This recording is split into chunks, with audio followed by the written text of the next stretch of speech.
remit, really. I don't see any conflicts of interest. Thank you. And I'm going to hand over to Dr. Starr. Thanks very much.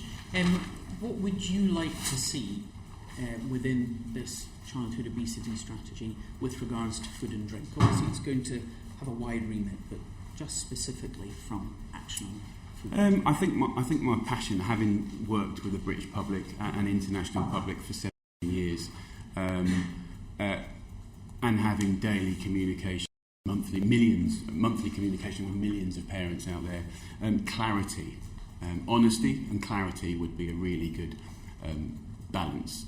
I don't believe the industry, particularly the food industry and the drinks industry, I don't think that utter clarity is their main objective, because when you inform the British public with good, clear information, they generally make good choices. They're not making good choices at the moment, largely. And I have some examples of that, but I think it's a major problem. So that comes down to sort of nutritional information, the voluntary schemes, the language in which we talk about nutrition has been very slow. And I just think that government in general over the last 30 years has done an incredible disservice to children, really, with regards to creating an environment where making a better choice is easy, or easier than the wrong choice. So would you see that as the kind of primary thing you would want out of it, rather than fiscal measures or reformulation? I absolutely am passionate about multi-sectorial approach. I believe that the public, parents, media, businesses, the food industry, the drinks industry and government all have an equally important part to play. We are definitely in a time where, you know, we have had 2-3 generations where many mums and dads who are working very, very hard haven't been taught how to cook or about food at school or at home. So we have some catching up to do. So there's things that we've started in the last number of years which are really good, like making it compulsory for food education for our primary school age kids. That happened last September. This is really powerful and really important, but backing that up with the right collateral support, cash, to support and inspire our teachers around the country to embrace it and it not be just another thing that they have to do on top of the daily duties. So I'm very, very passionate about the whole package, a very holistic view. Running, you know, into the list that I've drawn, or the shopping list that I've drawn up, which I'm happy to share with you, is a shopping list edging towards sort of 70 or 80 kind of initiatives that all work together. But I really don't believe, if we don't do it as a holistic measure, we won't get the success that we want. I think all of us would agree with that. There isn't a magic bullet, as we've said. Obviously, one of the things, we don't know what's going to be in the strategy, but one of the things that appears to have leaked out is talking about that there wouldn't be a fiscal measure, there wouldn't be a sugar tax. What is your response? The discussions that I've had haven't implied that that is written off. I think that the discussions that I've had are robust, and Mr. Cameron is reviewing everything, seems to be interrogating it really well. I think that where we're positioned with where he is now in the next 5 years, it's probably one of the most important times in the next 20 years where we've got a 5-year run and that we need to make sure that he's brave.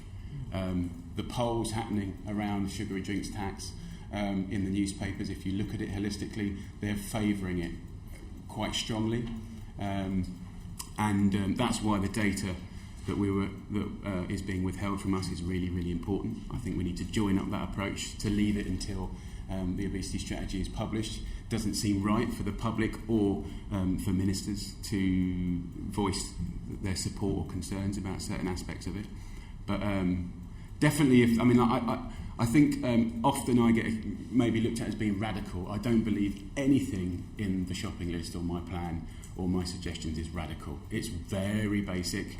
And even down to a sugary drinks tax. Look, that is one part, but I believe it's deeply symbolic. Yes, it could raise £1 billion, and yes, we should hypothecate it and find a home for it, and yes, I believe the home should be part NHS and supporting our nurses and doctors and practitioners to have proactive outreach to the home to people that suffer from diet-related disease. And I'm sure the Select Committee are aware of the sheer volume of people in hospital because of diet-related disease. But of course the other side is primary schools. I mean, £500 million divided by the 24,000 plus primary schools in this country is 20 grand. That's real money, that's proper money, that's strategic money, that's money that can empower people, hands, local people to help local kids and build gardens, teach to grow and spread and support the legislation of food education that was made last year. So, and the point to make is it's not radical because the French are doing it, and the Mexican, and they're doing it. I mean, the French, as a country, the French have got some very interesting, positive public health statistics.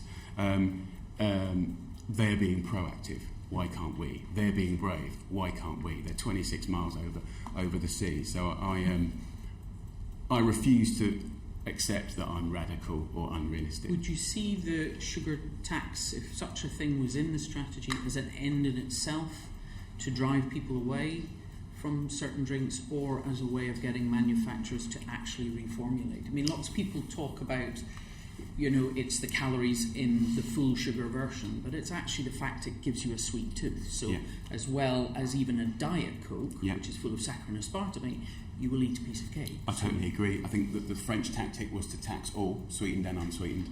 I think at this point where we have, if you think about pre-election, there was absolutely no conversation about the possibility of a tax. And then after, they're considering it and debating it and reviewing the whole holistic problem, which I'm very excited about, but I deeply feel passionate that parents of Britain and people involved in public health need to hold Mr Cameron to be brave and strong and support him. Otherwise, the easiest thing, like minimum pricing on alcohol, that had all the science behind it, turns into a big old fight. They get burnt, they back off and retreat when actually they were trying to do the right thing for public health.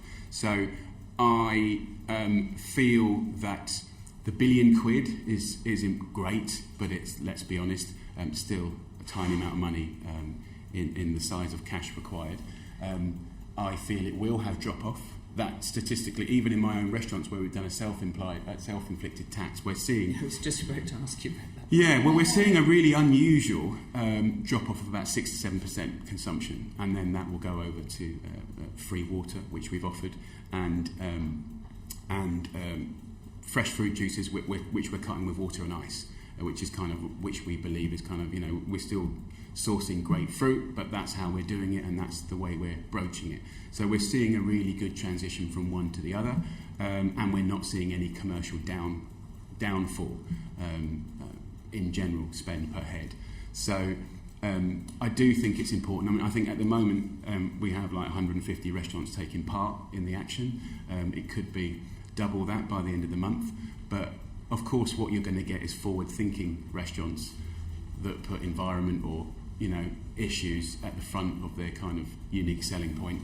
That is why it being a legislated tax is important. But I think, just to finish it off, sorry to interrupt, more so than the cash or the drop-off, more importantly than that, is it's symbolic of a government that is willing to fight tooth and nail for public health and, most importantly, child health. I do believe that the excuses and the word nanny state being thrown in, the fact that it's a Labour or Conservative issue, this is something that we should all be passionate about. But I do believe we need one strong, hard action made, that is the sugar tax, and therefore everything else will cascade off of that beautifully. And of course, they're all more important than that one action, of course. What's your reaction to the government reaction to your petition? What were you hoping for? Well, I think many of my friends and colleagues have seen it as if they've written it off. The response to the campaign online was that we're not planning to do it. But if you really look at the small print, it's also saying that we're reviewing it, which means that they're still open. This is why this time from now until when the obesity strategy is launched is critical. I know that Mr Cameron sees it as very, very important. I think that his senior team find it incredibly important, and my worry and obsession having done school dinners 10 years ago when there were very robust nutritional standards for dog food but not for children's food, you know, is that we have to help them be brave and bold. And I do think that business, I understand, I run businesses, you know, when the single largest source of sugar into our kids' and teenagers' diet is sugary sweetened drinks, you know, at what point can business have free rein to be, you know, effective and profitable? So I think the tax does just remind them who's boss, and that is Child Health and the government. I think it can also be seen not as anti-business in the sense that, you know, we look at obviously the range from certain producers, but as a doctor and people within public health, if we have to say this full sugar one, you mustn't drink it, you mustn't touch it, in actual fact all our energy goes in making sure that product does not succeed. Whereas if business actually start to change what they put out, if that drink isn't a threat or that food isn't a threat my belief to children, is that then we're not attacking them. So in actual fact, it should make business sense. I completely agree. And if you look at the acquisitions of big sugary drinks companies for the last 10, 15 years, it's been water and milk companies. And guess what? When the drop-off in Mexico happened, they went over to milk and water products, and guess who owned them? So you can, I think it's changing business. It's about making what does better look like. And I think, again, clarity is a really important thing, like labelling. If I may, I took the liberty of showing you an example of clarity that I believe the drinks industry... I think we're going to come on to that as we go on. We will be covering lots of different bits of the type of things that might be in the strategy. So someone will come to that. Thank you very much. And over to Paula Sheriff. Thank you. Thanks for joining us today. Obviously, we've heard about your Sugar Rush campaign, which has got a number of components, including a 5-point manifesto and various petitions. But how do you respond to accusations, not necessarily from this committee, but accusations which suggest that you are actually demonising sugar? I love sugar. I think it's great. I think I've never said ban sugary sweetened drinks, and I've never said stop using it. I think there's honest sugar and dishonest sugar. And surprisingly, I think a chocolate bar is quite honest. It's always been what it is. We always have known a cake or a bit of chocolate to be an indulgence. And when there's humongous amounts in sugary sweetened drinks, which, just to remind you, is the largest single source of sugar in our children's and teenagers' diet, that's why I've honed in on them. That's why I believe they've earned the right to higher responsibility and, in my opinion, a tax. Cereals is another massive area. Cereals, sugary sweetened drinks, and highly processed food, you know, are major contributors in the excess. I think for anyone in the room that's medical based, with the graph of childhood obesity and diet-related disease, you know, I think something radical needs to happen to curb it and hopefully reverse it, and I hope it's in my lifetime, and I probably think we all feel the same way. So that's why I believe this moment in time, the next 4 months particularly, about detail and a holistic strategy is probably the best opportunity we're going to have in 30 years to get it right.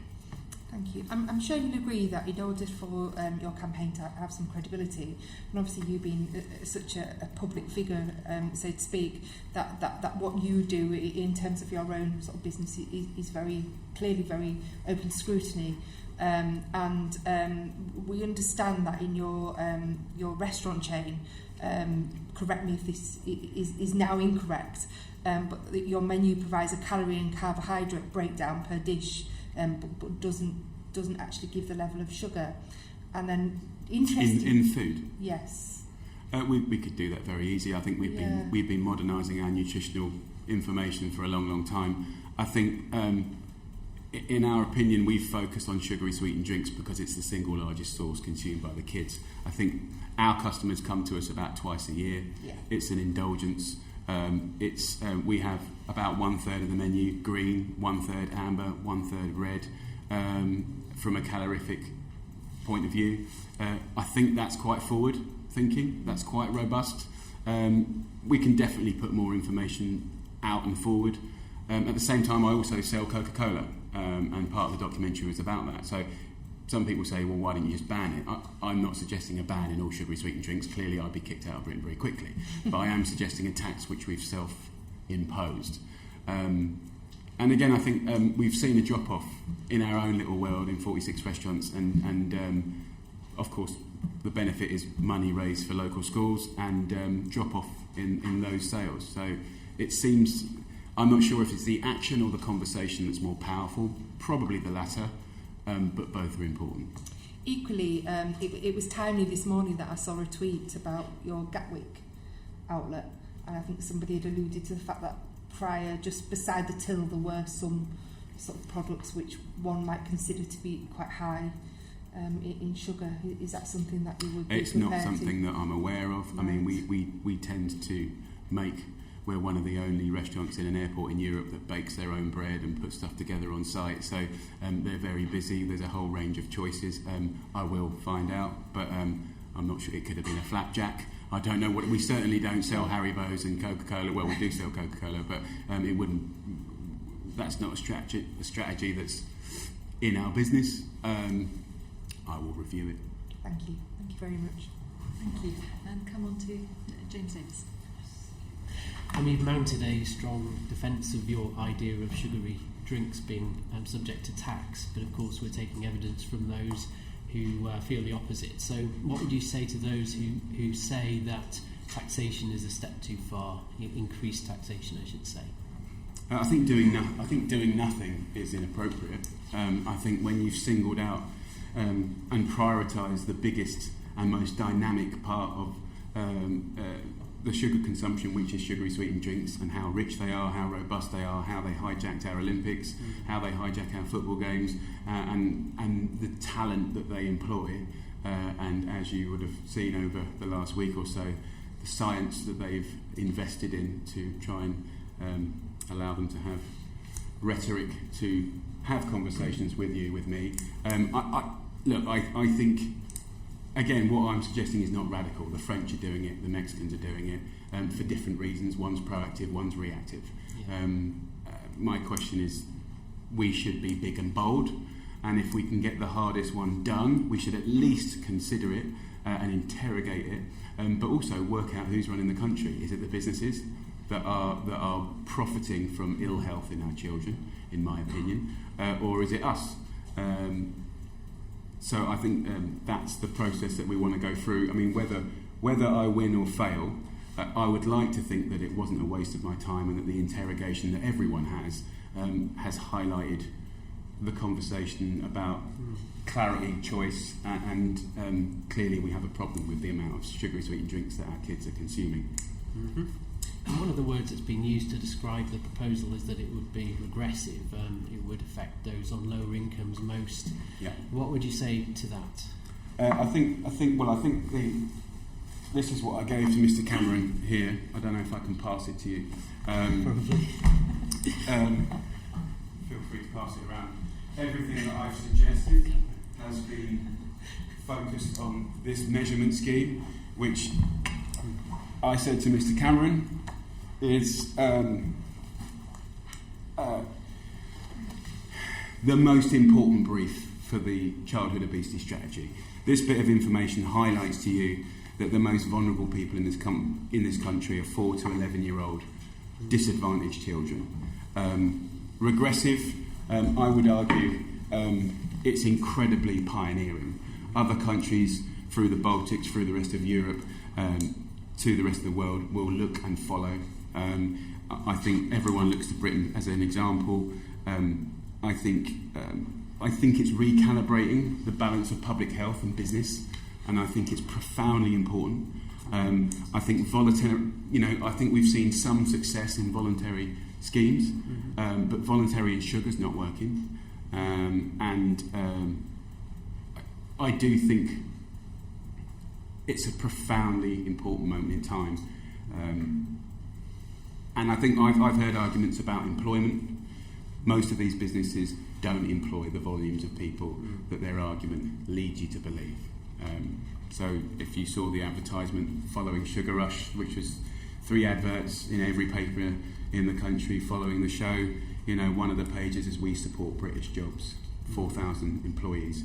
Well, I don't know what their annual P&L is, but in 46 restaurants we employ, 4,500. So, I think the argument that it's going to destroy employment in Britain is not correct. What it will destroy is it will take the edge off of profitability of their company, and if, like many of those big companies, they've invested in the ones many have been investing, they will just see a movement of sales on one side of the business to another. At the same time, I think the interesting thing about those advertisements was an on-the-record commitment that they would be pushing and promoting and marketing less sugary drinks, which can be seen as a small success, I think. So talking of profitability, I believe sugar-free drinks are cheaper to produce. Do you think there's any scope in exploiting that so that sugar-free drinks and sugary drinks are not marketed at the same price, but that the cost of production is reflected in the actual sale price in the supermarkets? And how does that idea stack up against your proposal for an additional tax? I must say I'm not an expert in the cost of sugary and non-sugary drinks, so I'm probably not equipped to answer that question, not because I don't want to, but I don't work in that industry. But I do think within supermarkets,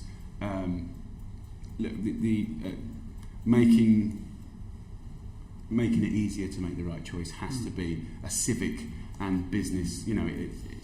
Certainly it's very commercial to sell more fruit and veg, but 50% of the food we consume, most of the food we consume, is on offers, and most of that is high in salt, fat and sugar. So I think there's definitely some stuff that the government can do to help facilitate, subsidise, promote a better balance. Yeah. So you're very sure that this idea of a sugary drinks tax is key to tackling childhood obesity over and above all of the other measures that might be taken? My suggestion to the government, and I've said this, is that we should implement a 3-year sugary drinks tax of 20% per litre, which is 7 pence on a regular can of soda, and that we should absolutely interrogate it and put a sunset clause on it, so that if after 3 years there was no proof that the money was intelligently, logically, and most important, critically spent on the NHS and schools, that we would remove it. If it profoundly didn't become symbolic, that it really created a new thinking across government in the way to tackle obesity, and also there will be a drop-off in sales. And even the conversation, and I have a feeling there's already been a drop-off in sales just from the documentary, but it's about a sustained drop-off in sales. There's a sort of 3-4% drop-off in France. It's a much lesser tax, and it's about, I believe it's about 5%. Mexico's 10. They're about 6 to 7% drop-off, and we're suggesting 20 for good cash, good drop-off, and I am fully confident that the narrative of benefit to British children would be clear as a bell. But I also admit that if it wasn't, then it should be removed. And you have to, don't get me wrong, I do realise the conversation of tax is the hardest conversation I could have brought to this room. This is not one where you can easily get brownie points. People hate the content. But when you talk to British people, and you do, most importantly, hypothecate where the money's going, people care desperately about children, the future, and frankly hope, and they also care desperately about the NHS and taking the burden off of the amount of stress we're putting on it. And definitely, and the one thing I've learned in the last year is the time that I've spent with doctors and surgeons around the country has painted a deeply important picture that we must. This opportunity is very, very important. Being gentle, being polite, is not the way to have a progressive obesity strategy. We need to be big, bold, brave, and frankly, act like a parent. So finally, from me, you are absolutely convinced that there is public support there. You've outlined some of that. Is there anything else you want to list over and above your petition and what you've already mentioned? You're never going to get 100% support. The mixed paper polls are looking really, really interesting. The conversation about taxing the poor, the people that would benefit from this would largely be that area as to this that I showed you. But I believe it would be one of the most important things that would happen in public health. Not just the action, but what would come off of it. Yeah. Thank you. Andrew James. This is an area that I've got a big interest in, so don't think me asking the next question is that I'm not an advocate of reducing sugar. But, just out of interest, before I move on to the stricter regulation of broadcasting, I'd just like to garnish really your views on individual responsibility and I suppose convenience as well. Really, that's another element of it. I mean, if we can plough lots of money into education, which I'm an advocate for education, sort of changing behaviours, but ultimately it's the individual responsibility for people of their lives and their bodies, really. And wondered if there's anything that you think we can do or you could do as well, really, to get the public to take responsibility for their own decisions as well. Look, I'm just deeply passionate. Yes, having I can see that. Having worked with, not just in Britain, but in many countries, often in deprived areas, probably mainly in deprived areas actually, look, education is very empowering. You know, knowledge is definitely power. But there is still issues in the country and in towns where access to fresh foods or making fresh foods easily available enough and or at the right price, where we need to join the dots. Just simply having a 70-point plan, 80-point plan, you know, we do need to join the dots between it. So I think definitely parents can do loads more, but I also think that parents struggle on clarity. I think that the industry hasn't been great at giving them clarity. I think education, this possibly might be the first generation where kids will teach the parents. You know, it's now statutory that we do teach kids, so let's make that great, big and robust, and definitely Pest to Power could be turned into something for good, not just a bad choice. I mean, I think all of my actions are pro farming, pro-food, and all types of food. I do think there's I'm certainly not saying that when you take your kid to the fair you don't give them a candy floss, or when you go to the cinema you don't have a drink, but I do think we've normalised the consumption of sugary sweetened drinks at home. It's completely inappropriate. What was a treat and is a treat is not hydration. I think it is, you know, when we can. There's certain messages and things that kind of keep contradicting each other. So I think, like, civically, what we give permissions for, how many businesses selling fast food or kind of junk right next to schools, well, clearly that's a strategy for businesses. You know, is it okay to not? I mean, one of the things that upsets me and teachers is energy drinks in primary school age lunch boxes. There's no standards for lunchbox. There's no standards for packed lunches in Britain. And last time a robust review was done, only 1% fitted into line with our nutritional standards for cooked food. So I think it's a time to mop up all the inconsistencies. Thank you. In last week's evidence session, our witnesses discussed advertising of unhealthy snacks during key viewing times. I understand that this is one of your 5 key sugar aims. Wondered if you could allude, what changes do you think needs to be made to the regulation of broadcast media, and why? I just think that the actual cost to ill health, you know, will become clearer and clearer for us to work out per person. But whilst we, you know, I was in a school the other day, and an 8-year-old girl said, her question, and I've known the statistic for a long time, okay, but this 7-8-year-old kid said to me, Jamie, why is it that me and my friends are expected to live a shorter life than our parents? And coming from a child's voice was completely different than the data I'd read or talked about with adults and professionals. I do think that we have a duty of care, which we are neglecting, to make sure that, you know, if we were all fit and healthy and jumping off the walls, then I would not be suggesting this. But as we all know the statistics of child health. I agree with you wholeheartedly, Jamie. But what changes do you think need to be made in the regulation of broadcast media? Oh, okay, so Yes. I do apologise. Yeah. Well, look, first and foremost, we shouldn't be advertising junk foods high in salt, fat and sugar before 9 o'clock. End of story. They've already gone half or slightly more by doing it in children's entertainment and television, so they've acknowledged that it's an issue based on all sorts of data. We need to go to where the kids are really congregated, which are at the big shows, pre 9 o'clock, Britain's Got Talent, where they can get a lot of these messages. And also online is an absolute minefield that we just haven't even got our head around. Yes. But I think there's loads we can do very, very simply. So we need it addressed. Yeah. Okay, thank you.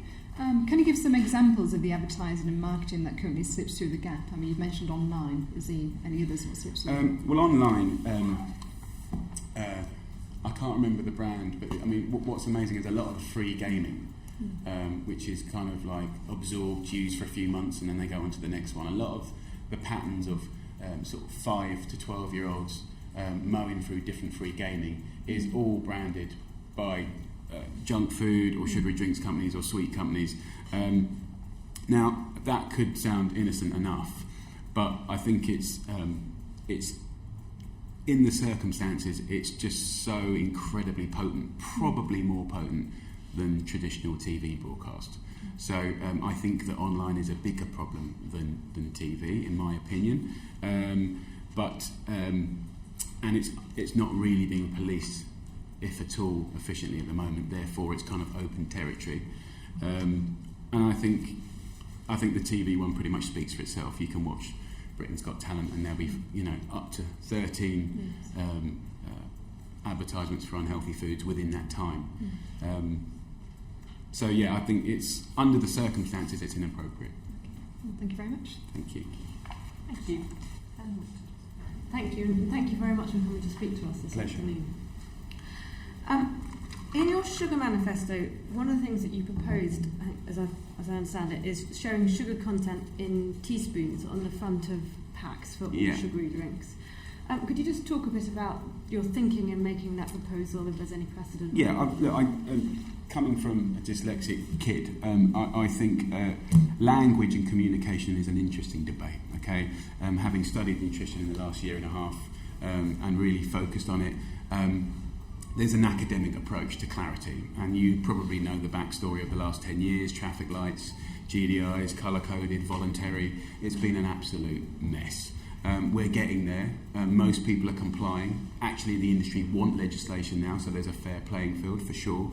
But the thing that constantly comes, particularly in Britain, and particularly with liquid products, I haven't met a single member of the British public, maybe there'll be someone in this room, yet, and I'm talking about thousands of people, that don't agree that if you want clear, sharp information that says how much sugar's in that product, it's teaspoons.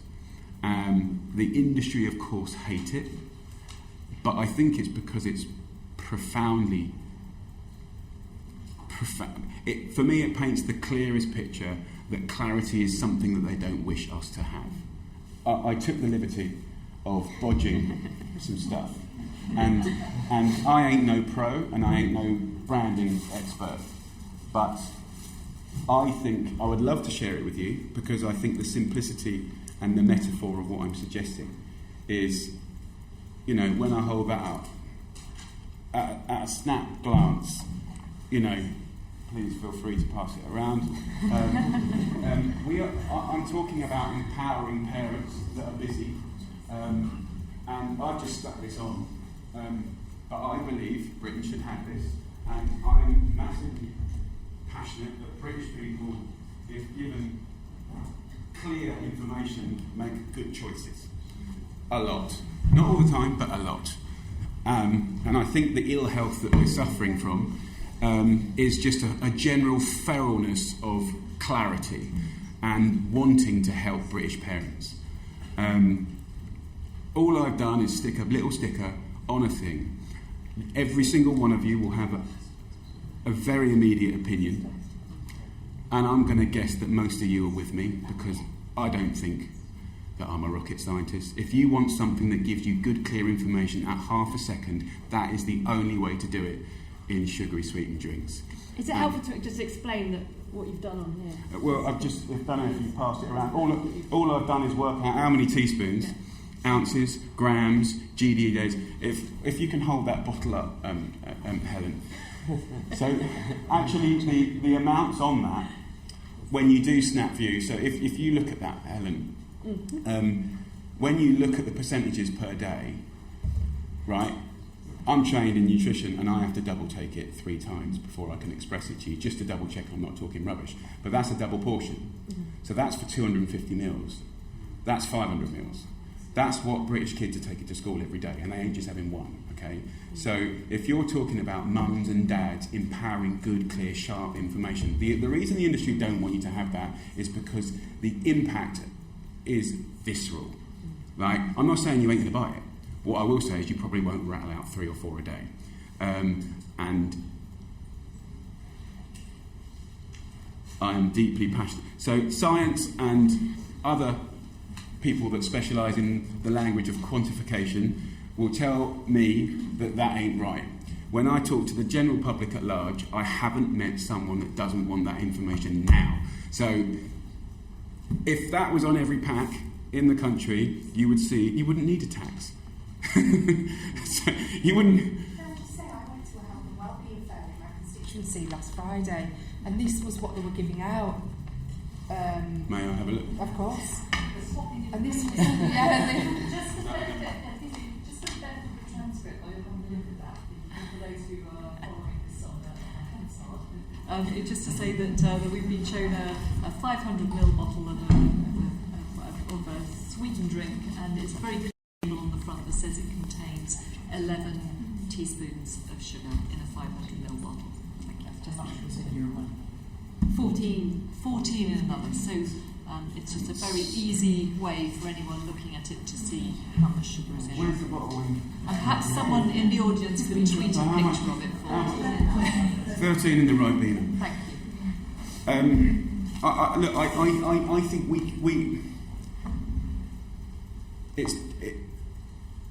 I don't want business being put before child health. End of story. And you know, over my dead body. So I don't care that I'm uncomfortable. I don't care that I'm going to get a rattling from industry. I was born in the industry. I was born in a pub. Industry has to be kept in line. And it mustn't run this country because the pound will always command. So, you know, when my kid's naughty and it's a little bit leery, goes on the naughty step. Simple. And that's what this is. That's what the tax is. That's what the clarity is. And would you want to see that labelling on fruit juices and all Yes. forms of drinks? I think it's absolute clarity. Absolute clarity. Lots of parents who are really trying to do their best, and they think a fruit juice and a flapjack is the healthy option, but in actual fact some of them are poaching the sugar. Yeah.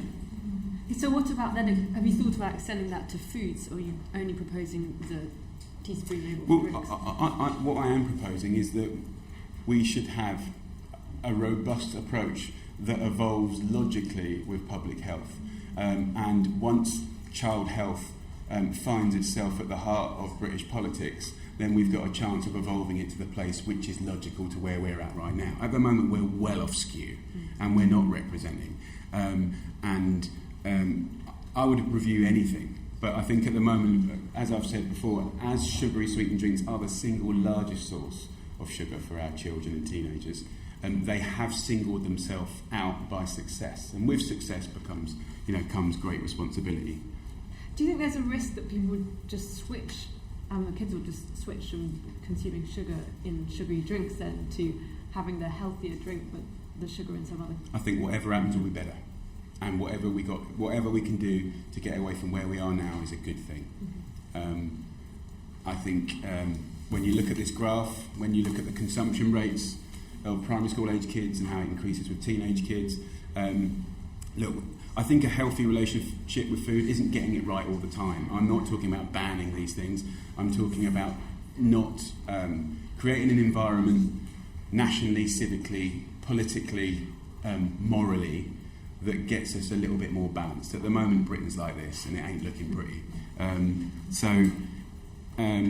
But also it will, I mean, I don't, in my own opinion, in my lifetime, we will have a sugary drinks tax. I mean, because if we don't address it, the cost of the NHS, I believe, will force us to do things. But hopefully we won't do or have to do what Mexico's done.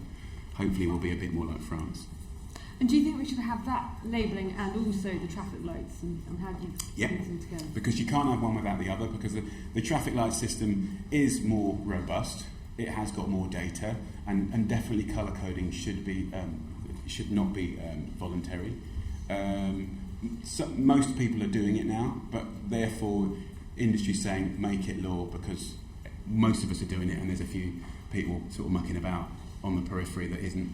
But I think we need both. But more importantly, on drinks and liquid, probably associated with being British and cups of tea, I do think that tiny bit of centimetre branding that took no more than 30 minutes to put together and stick on those bottles, I think it's powerful. And I think if you did a test with 10,000 people, the results would speak for themselves. You talked earlier about what you're doing in your restaurants, colour coding the menu, things like that. What do you think in general restaurants and fast food outlets and others like that could do to improve the labelling of food? I think generally there seems to be globally there seems to be much more,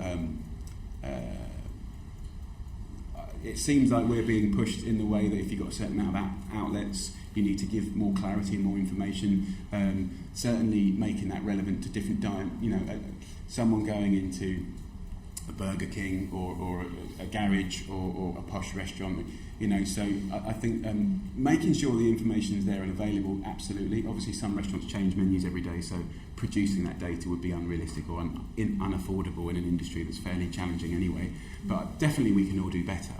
I think the industry seems to be open. Interestingly, on the sugary drinks tax, like I said earlier, we've had about 150 join. We could be able to double that by the end of the month, but they're always going to be the forward-thinking restaurants. I think really what we're doing is walking the walk and talking the talk, but it's really a metaphor for it can be good. When you're grossing up the money, not just individually but as a group, you can do beautiful things with it. That's great for your own staff and it's great for the message to the public. So I'd like to think we can grow that. But broadly, you're thinking it should be sort of voluntary rather than mandatory. I think it should all be interrogated. I think sometimes you need it mandatory and sometimes you need it voluntary. And I think we should interrogate everything: the restaurant industry, the food industry, the drinks industry. How councils facilitate licences for yet another junk food business on the corner of yet another school.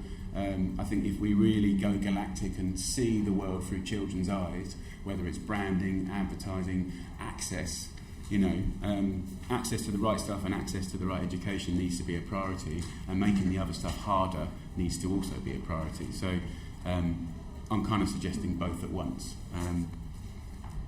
Actually, just to finish off on that, sort of having talked about the labelling area particularly, a lot of what we're talking about here is negative and about trying to make it less appealing, make it clearer about things that are unhealthy.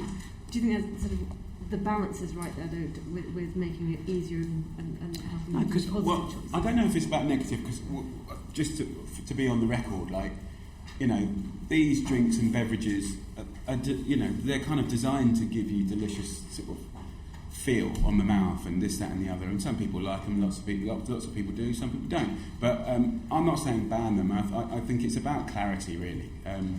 It really is about clarity, and I think certainly from school dinners 11 years ago, seeing whole families of infant kids all the way to teenagers only hydrating on sugary sweetened drinks, and then kind of following that through with the information about 28,000 primary school age kids going to hospital for multiple tooth extractions, etc., etc. It's not just the cost of the NHS, but it is the connection with being an obese infant at school.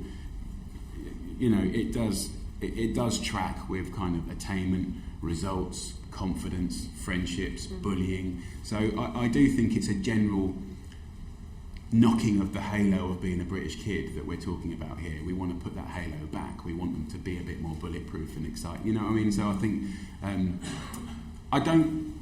Although people would suggest that I'm alienating certain things, it's only because it's earned the right to have a little bit of a naughty corner action. I think I like, other than hydrogenated fats, I think all food groups can be enjoyed. But certainly tough on particular culprits at the moment as well. Yeah, and there will probably be others to follow, but yeah. Thanks. Can we turn now to the responsibility deal and to reformulation, to look at that a bit further? Because in your manifesto you're calling for legally binding reduction targets. Could you talk through why you think they should be legally binding? Business and growth and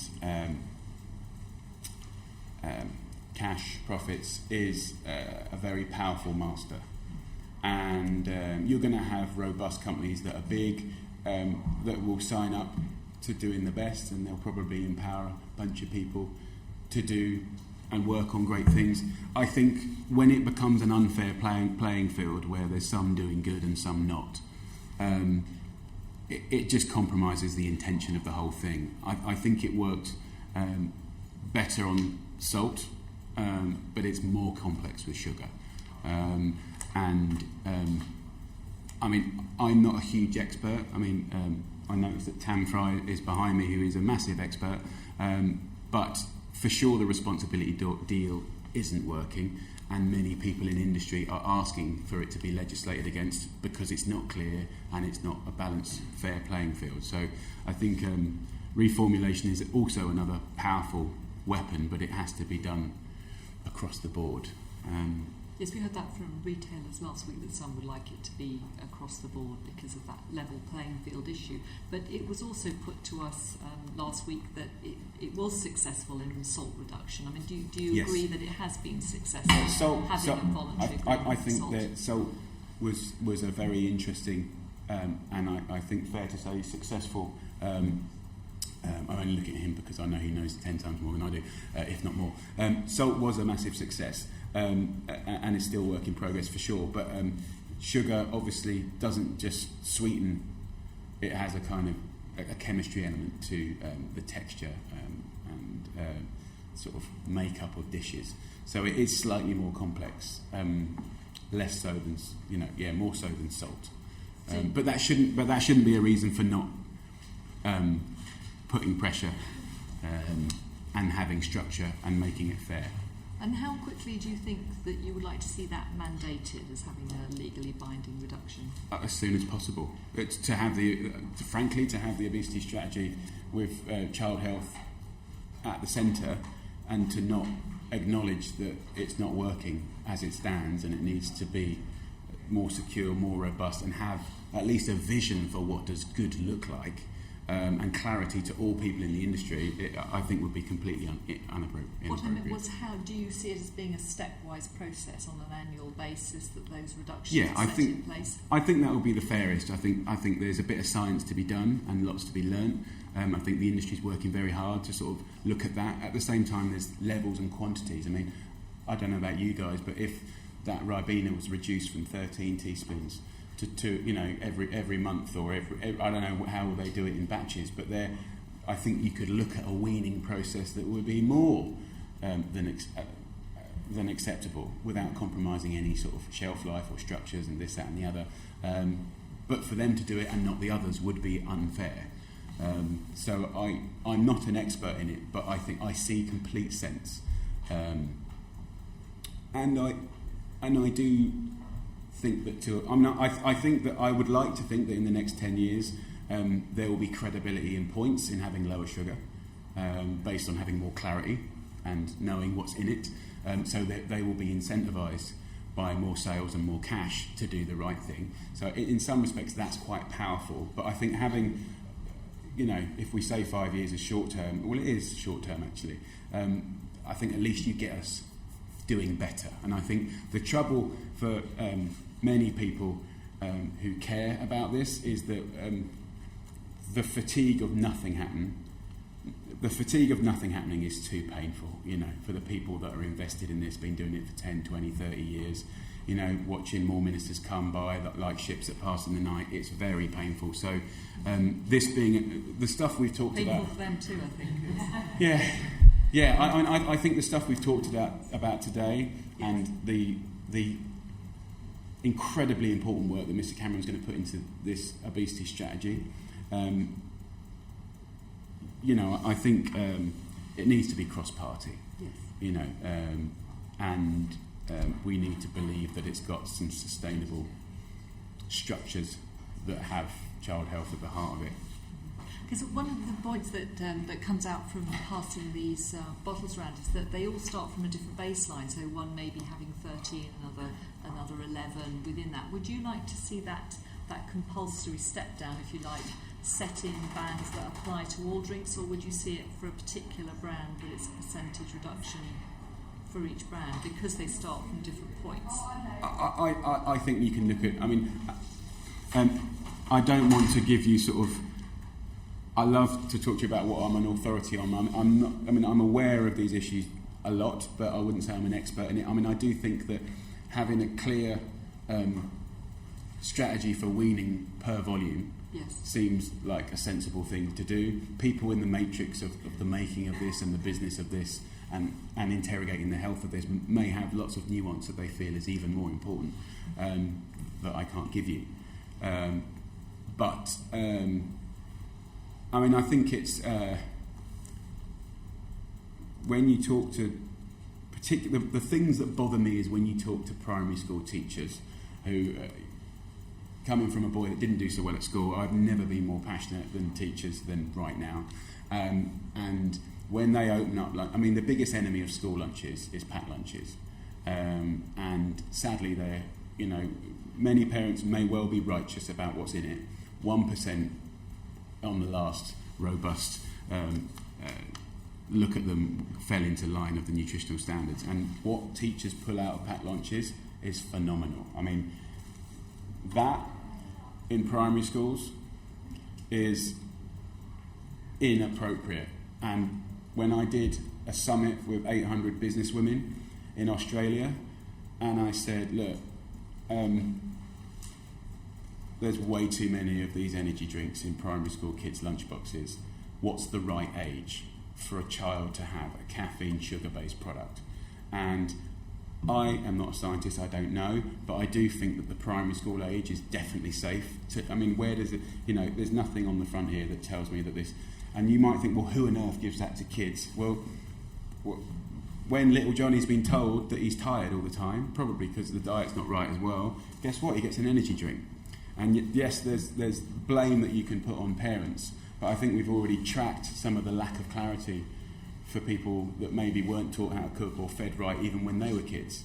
So I think for the experts in the room, we know that the biggest disease really is the kind of continuing of the bad lifestyle, bad diet, and we see it with obese parents tracking with their even more obese children when they get to the same age. So I think there's little, do you know what I mean? I think, and also what's interesting is because we have no nutritional standards, when a teacher removes this from a lunchbox, it can often become quite a fractured conversation between a parent who's had their stuff removed from their kid's property, and there's no government legislation that they can disperse the conversation or the argument and say, I'm ever so sorry, Mr. Brown, but actually these are government guidelines, I'm just doing my job, you know. But honestly, it's a problem. So I think energy drinks and sugary sweetened drinks, I mean, it's although probably not very legal, I have sat at gates and looked in every single bag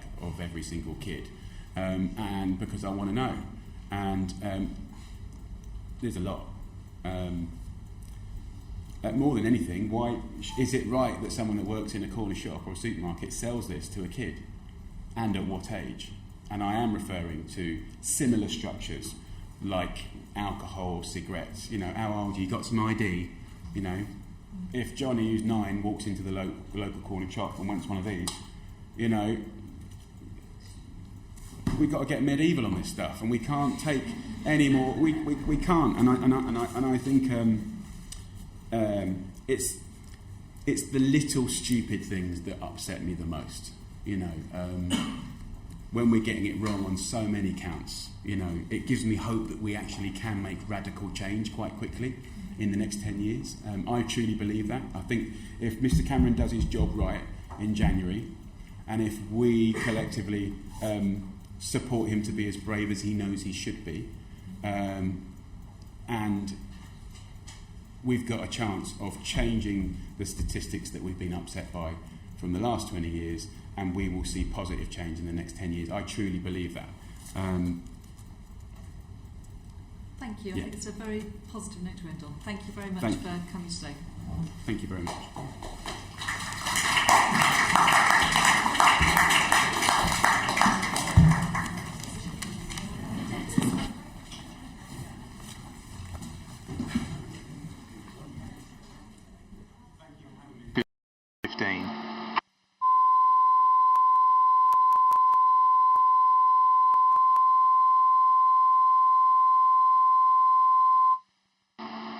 Health Committee, Wilson Room, 19th of October 2015.